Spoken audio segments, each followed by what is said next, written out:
talking about cameras. This is my front mount. Goes right here. There's the adhesive base plate. Boom, right in there.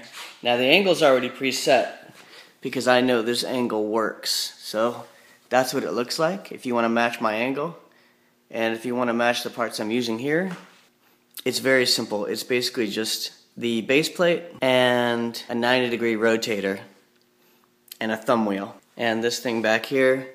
So the camera goes there, and it's really easy to get to, although I use a remote to turn my cameras on. There's a very similar setup used for the tail cam. Basically just a J-hook. And the idea with this is keep it as simple as you possibly can. If you keep it as simple as you can, then you're going to have less wiggling and stuff. Okay, now for my cameras, I use a Pelican case, 1170, and you can customize the insides. And so what I've done is carved out little spaces for the 1 cam, 2 cam, and then I used to have a 3rd cam. I'm going to get a 3 plus at some point, and here's the remote. I put it upside down because there's Velcro on it. And this is a remote charger, or a charger for all your stuff, just a simple USB charger. And then normally have the cable in there too. Okay, now I'm going to show you the more complicated version, which is my front ChinBar cam. Here we go. Okay, so when you're tightening down your camera, it's good to use a Phillips head screwdriver, because although there's a thumb wheel on it, you can get it much tighter if you actually employ the use of that little screw bolt head thingy. And so that's how I make that really tight. Just as a quick overview. Okay, so this is the case for the Hero 3. And just while it's assembled, so here's a J-hook. The J-hook's right there. Now this bolt here is normally would be a thumb wheel, and it looks like crap. So what I did is I went and got some 20mm by 5 hex bolts. And I'm using the existing acorn nuts from GoPro. And this is good because it's a permanent connection, and unless you need to change those angles, you can lock it down. So there's no reason to have giant thumb wheels on there. So there's a J-hook, and then there's an extension, and there's a rotator right here, and then the camera. Also, keep in mind this is the GoPro audio adapter cable right here, and what I did is I routed that on top of the J-hook, and I use self-sticking Velcro. The self-sticking Velcro allows you to lock down this cable so that when the camera's not in there, it's still secure. It lets the flex mic stay in place. This flex mic is just a cheap flex mic from eBay, Chinese made, costs about $1. I order these in batches of 5 or 6. See, you can change it. So I'll go ahead and put this on now. The way I've arranged this is so the back of the cable here, sort of rests against where the axis of rotation for the camera, so it's out of the way. It's actually a great spot. This of course plugs into the camera, and then this flex mic goes in through my chin curtain into my helmet. I'll show you that in a sec. And also remember, some of these parts might be from the GoPro front helmet mount. Keep that in mind. You may not have these in your stock part collection.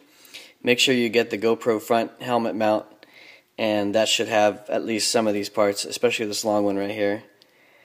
Okay, so, and notice that there's only one thumb wheel, and that's what I actually use to loosen the camera so I can get the camera out.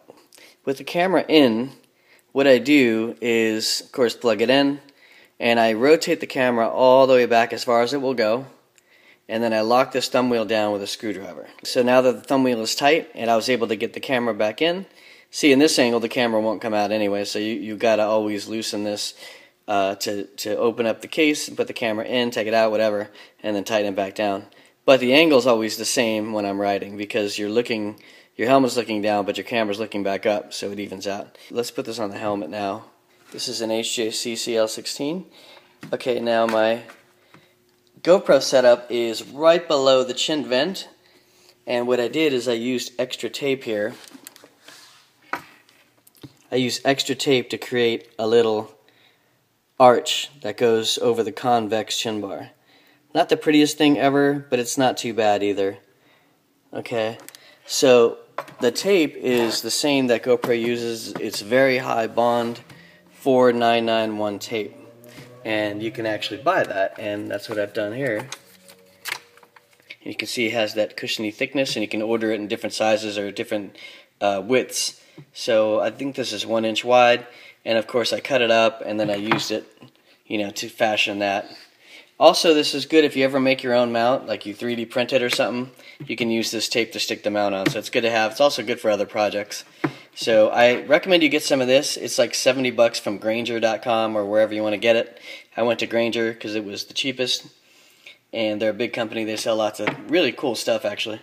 So you can easily fashion your own mount, even if your helmet has a really convex chin bar. No problem at all. So you have your tape, you got your helmet mount affixed. Notice I went with a horizontal. Now I got this set up from this Koi 99 because it allows the camera to be centered with the lens, not just centered with the body. So I'm going to put it on now. Okay, you heard that little click. Now you can see the camera lens itself is centered. Here's what it looks like from the side. Now let's put the face shield down. And you can see the clearance is actually really good with the flip face shield. No matter how much you want to put it up and down, it's really good. Okay, and then the flex mic hangs down right there. Now, when I'm doing interviews like with Baker X Derek or anybody, I just put my flex mic out like that, and now we have a camera that picks up my voice and their voice. It's freaking genius. The other thing I do is, for the HJC, I have this chin curtain here, which is an accessory. And I just made a little hole here.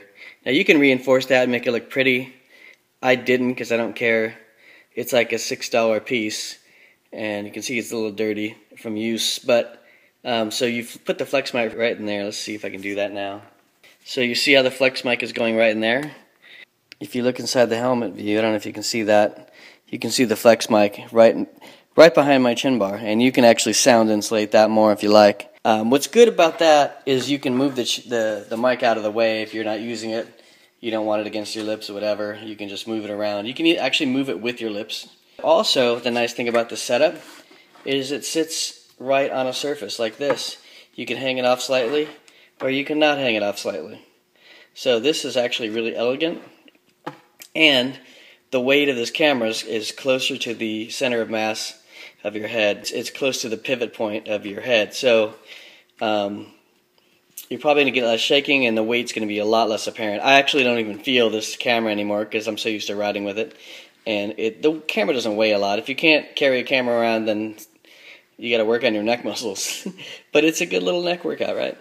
So there it is. This is, I think, the most awesome setup for a helmet, and like I said, if you get the tape, you can make it work with any helmet. If there's any other questions, let me know. Also, I operate in 1080p, 30 frames per second, wide mode. You got to use wide mode if you want. Wide mode lets you see the road and also your dash. If you don't want to show your dash, you can use more of the normal view, which isn't available on all cameras. I know the GoPro Black has that view, but in 30 frames per second, 1080p, but not like the silver and white may not have that view. Double check before buying. So if you want the most view options, get the GoPro Hero Black. So that's it. Also, never forget I'll just show you my remote. Here's the remote real quick. And I put some Velcro on it. And you can see I cut the Velcro so that it covers everything except this little switch here, which you need to remove the charger cable. This just goes right here on the bike. Put a little Velcro here and just stick it right there. And there you go. Nice remote, easy to get to with your left hand while you're riding.